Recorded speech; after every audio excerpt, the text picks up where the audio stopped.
I think one of the things that we have in common, many things we have in common, No. but we were on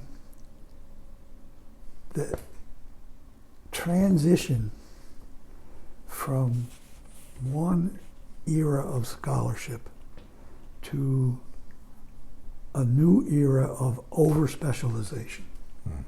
And that one of the things I think characterized our common experience in a career is we were flying under the radar of an increasingly specialized focus in discipline after discipline after discipline. That's right. And,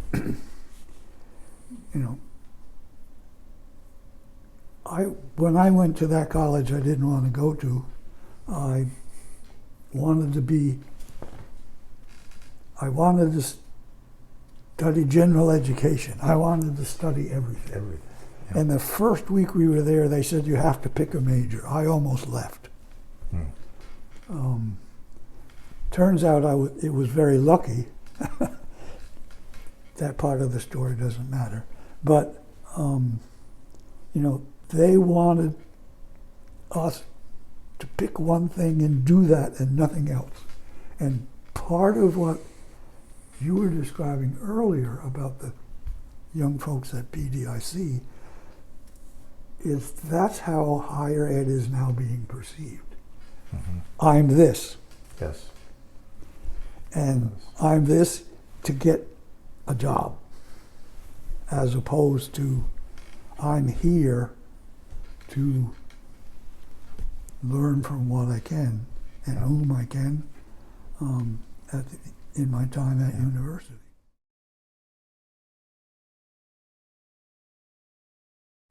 And I don't know if you heard this or not, but when I was teaching at BDIC, a new provost at UMass insisted that students be accepted into departments and colleges when they came in. And so many students were going to the advising center not knowing what they wanted to do. I'm told that I should be in college and here I am, so what should I do?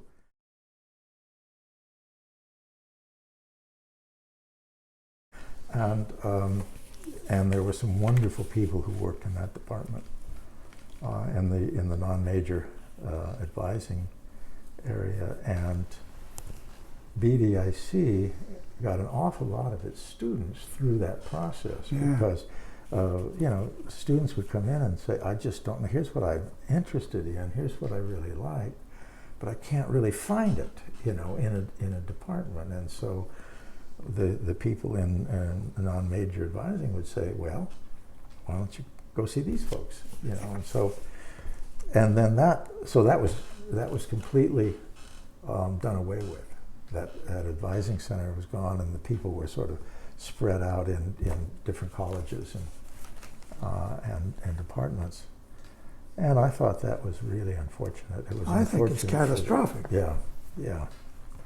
Boy, am I glad I retired before that happened. And the other thing I think they were looking for is better retention, because they were losing an awful lot of freshman students. I remember one statistic that 21% of the entering freshman class left after the first year.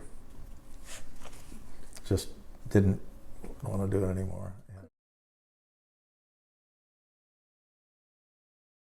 I think it's a whole complex bunch of things about which I'm not qualified to talk. But don't let that stop you. But it's never stopped me before. But, I am a great advocate of universal public education. I am not a great advocate of universal higher education. I think the idea that everybody, quote unquote, has to go to college is a catastrophe. that's an opinion based on having taught the history of higher education in the West for a few years. But it's not for everybody, unless you want to reduce it to job prep. But part of the problem is the economy has changed from, you know, my parents both went to college in the late 20s on the bridge into the beginning of the Depression. They have siblings and relatives who never went to college and actually made more money than my college-educated parents. That doesn't seem to be much of a possibility for large numbers of people anymore. Yeah, it's a big change.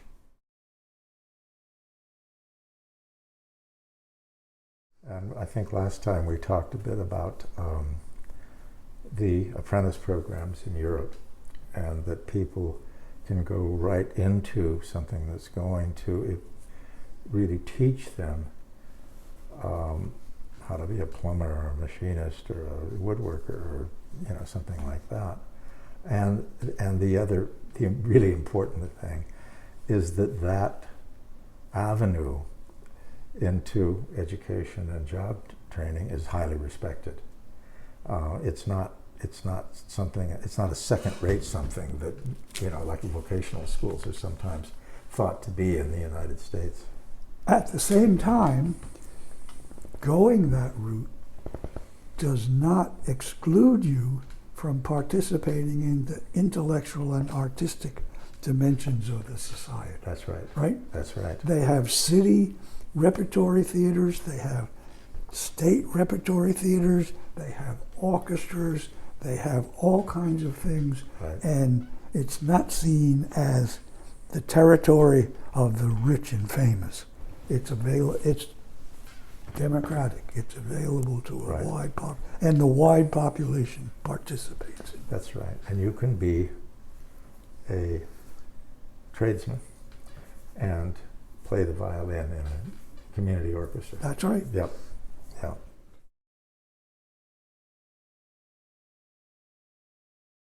I think one of the things that happened here, and they've happened in other places too, but one of the things that happened here is imposing, and I think this is something that occurred after World War II, and there were just all of these kids, that had to be educated somehow.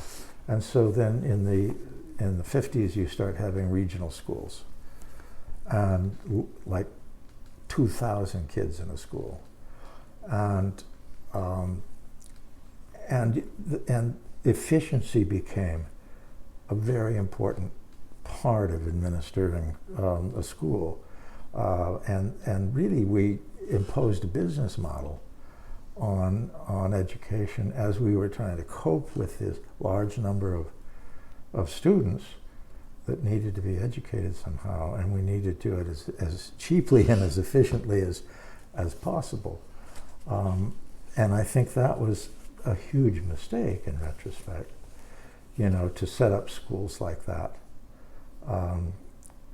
My high school was fairly small. There were only 350 kids in my graduating class, but there are schools in Massachusetts now that have 1,000 kids in the graduating class, and class sizes went up.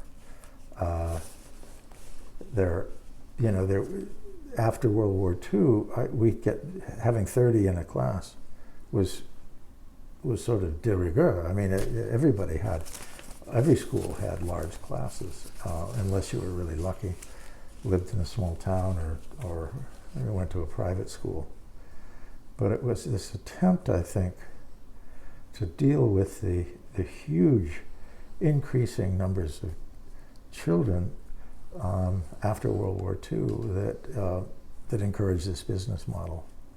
Well, except the business model started earlier than that. I think that makes a lot of sense. Yeah.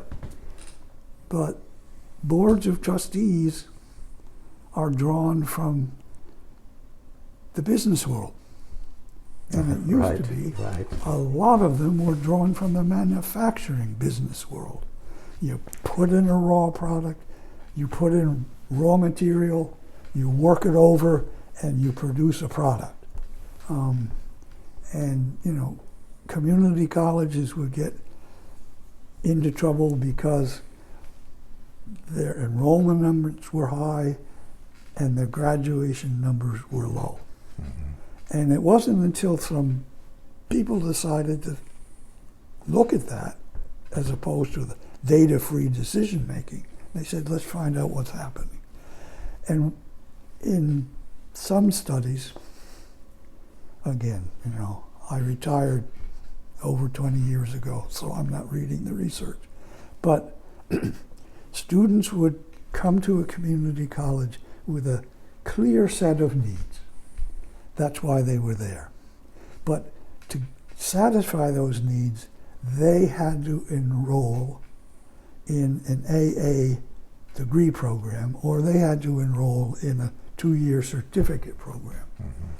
They had no intention of getting either the certificate or the AA. They needed to take 2 or 3 classes to get promoted at their work or to keep abreast of things at their work. They took those 2 or 3 classes, they were 100% satisfied, and they left, right?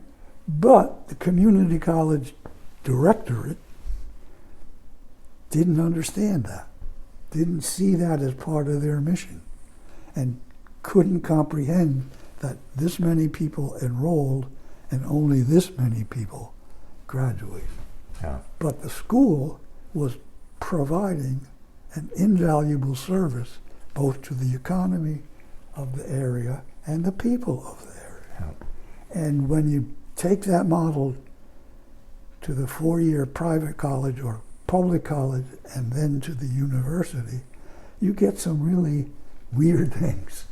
Yes, you do. And that's what we're witnessing even more today, I think. And in those days, community colleges were free. Massachusetts is talking about doing that again. I hear that. I just heard that last week. Yeah, that would be wonderful. I can remember, and this is up until fairly recently, community colleges in California were free for everyone. Yeah. And so, of course, students were using them in a way that benefited them most. You know, so they'd come in and take a few courses, you know, and then go back out, or they had, you know, continuing education requirements in their job, and so they just, you know, come in and take a course, and so they were really serving an important purpose. But as you say, it didn't look good to boards of trustees and even to higher education administrators and faculty, because it looked like a loss when you had so many coming in and registering and then not graduating. Just to swing it back, the crisis in the humanities is that English majors don't get jobs, right, as English majors. But that's not the case. They get jobs in all kinds of areas. Exactly.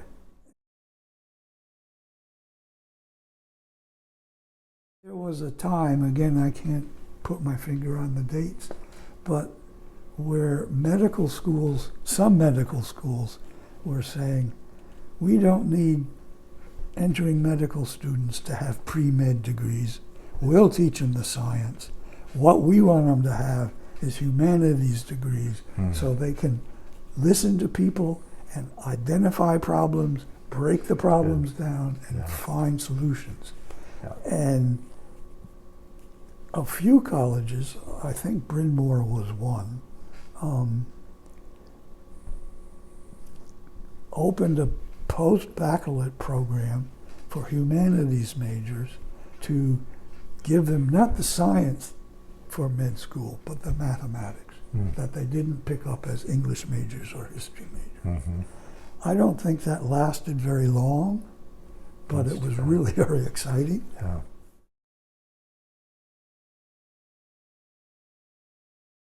I don't know how to make the transition.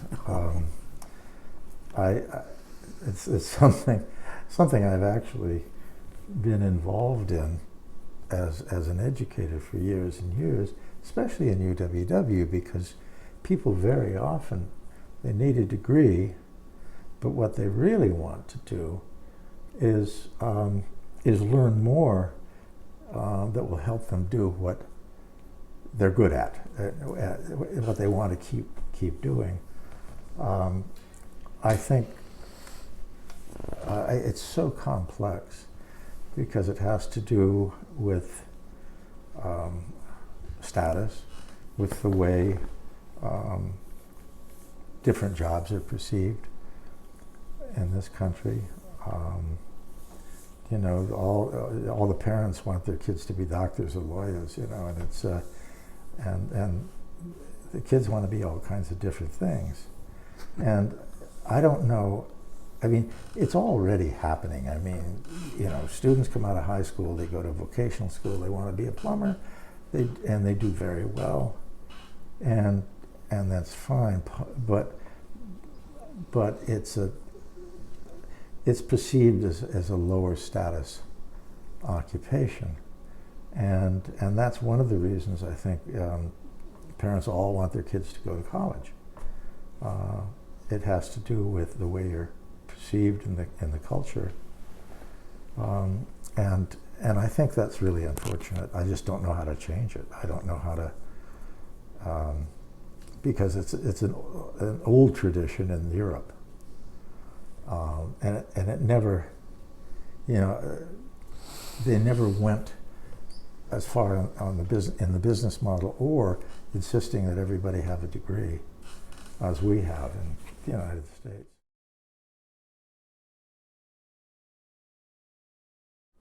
I'll speak for myself, but I'll speak for a lot of colleagues, both on our campus and across the country. We thought we were making that change. We thought these programs that we were fortunate enough to have at UMass and that were at various places around the country, we thought we were contributing to changing the problem. That's 50 right. years ago. Yep. And actually, IP's mandate was to explore alternative ways of teaching general education. That was our mandate. Nobody wanted to hear how well we were doing. That's right.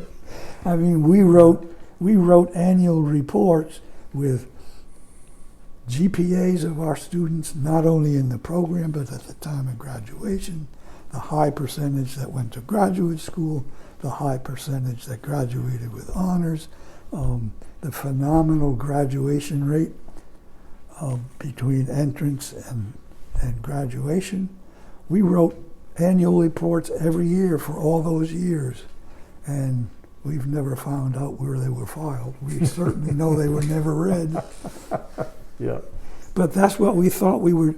We thought we were addressing some of the issues that we were raised in as students. Yeah, that's really, that is the case. And there was a lot of energy for that across the country. Yes. A lot of energy.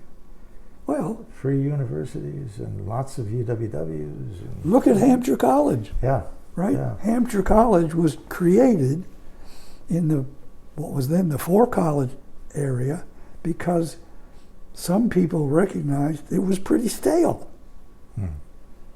And they put their heads together and created an alternative liberal arts college that fit into a long tradition of alternative liberal arts colleges. But, you know, I don't know if any of that energy exists in the four colleges anymore. First of all, they're not tenure track, and so they don't need to publish or get grants and the kinds of things that tenure-track faculty need to do in order to get tenure. But there was enormous amount of pressure on the UWW faculty to teach more, take more students, make more money.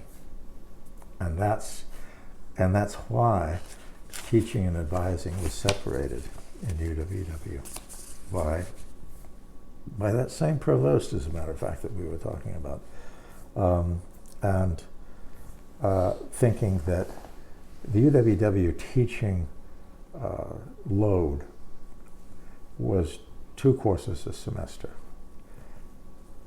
in addition to the advising that they did, is degree development, prior learning, portfolio development. And the rationale for making that change was that the faculty could then do 3 courses a semester instead of 2. We could take more students. The advising would be done by advisors that you wouldn't have to pay as much because they didn't have to have doctorates and that kind of thing. And it's something I could talk about for a long time, but I thought it just really hurt. I'll say the way I felt with it. It really hurt that this happened, because the whole idea of UWW and inquiry program was to put, advising and teaching together in a developmental process. I mean, that's really what we were trying to do. We weren't just teaching content. We were helping people figure out what they wanted to learn, where they wanted to go after, and when you pull those things apart, then that relationship with the student changes dramatically. It sort of wrecks the whole thing. Yeah. To go back to your comment about Hampshire College being for independent people, I think that was a bad marketing mistake. I understand how it came about, and I understand why it exists in the general culture. What Hampshire was about is what UWW was about, what BDIC was about, what IP was about. Not independent people, but self-motivated people who wanted to explore what they wanted to learn, and then have the guidance to package it. Yeah. And so there's a great commonality between Hampshire College, freestanding, independent, liberal arts college, and the programs at UMass that were dealing with quite different populations, but about the same enterprise.